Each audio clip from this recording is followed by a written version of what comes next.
ওনাদের সাথে এসে আমি ঠিকঠাকভাবে ঘুরতে পারিনি, বা আমার যেগুলো খেতে ইচ্ছে হয়েছিল, ওয়েস্ট বেঙ্গলের খাবার প্রচুর এসেছে, না তো আমি দেখেছি কী কী খাবার এসেছে, না আমি টেস্ট করেছি। তো আজকে আমি নিজের মতো করে পুরো মেলাটা এনজয় করবো। চলুন আপনারা আমার সাথে একটু ঘুরবেন। এত ভিড় আজকে, আমার যাতাই ভিড়। আমি দুজোড়া তলাপুরি জুতো কিনলাম, আপনাদেরকে আর ভিডিও করে দেখালাম না, এত ভিড় আমি জায়গা পাচ্ছি না। আমি এখন ওয়েস্ট বেঙ্গলের খাবার টেস্ট করার জন্য যাচ্ছি। চলুন।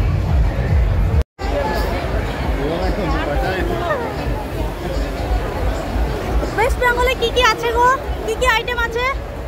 কলকাতা দম বিরিয়ানি আর chilli chicken fried rice, chicken pakora, আচ্ছা চিকেন কষা। চিলি চিকেন কত? এক প্লেটটা কত চিলি চিকেনের? 150। এটা কি গো? এটা চিকেন কষা। আর এটা বিরিয়ানি? এটা বিরিয়ানি।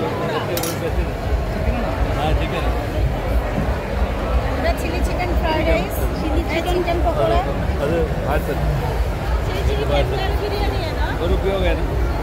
অনেক খাবার রয়েছে। আমি চিলি চিকেন সরি ইয়ে খাবো, বিরিয়ানি খাবো। অনেকদিন আমাদের ওখানকার বিরিয়ানি খাইনি, তো চলুন টোকেনটা কেটে আসি।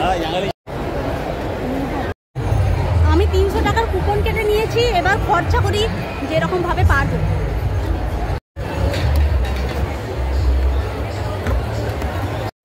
আপনার বাড়ি কোথায়? কলকাতায় প্রপার? New town.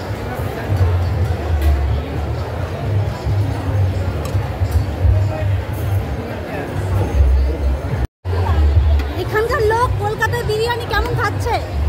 ভালো খাচ্ছে, অনেক ভালো।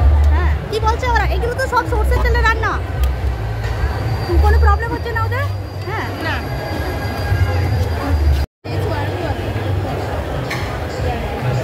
অনেকদিন পর আমার নিজের ঘরের রান্না টেস্ট করছি।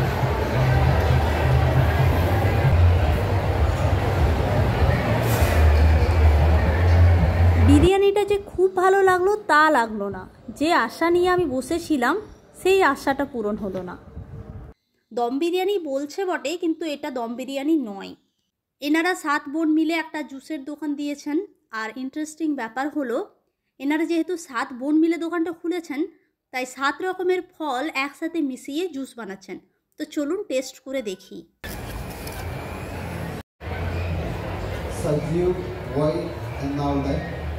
বিরিয়ানিটা না খেয়ে যদি আমি হালকা হালকা খাবার খেতাম, তাহলে অনেকগুলো খাবার টেস্ট করতে পারতাম।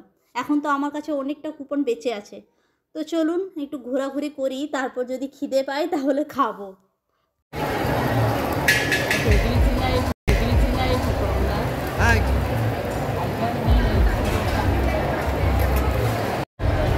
কালকে থেকে আজকে ভিড়টা আরও বেশি। তো আমার খাওয়া দাওয়া হয়ে গেল, শ্বশুরমশাইয়ের জন্য চিকেন পকোড়া পার্সেল নিয়ে নিলাম।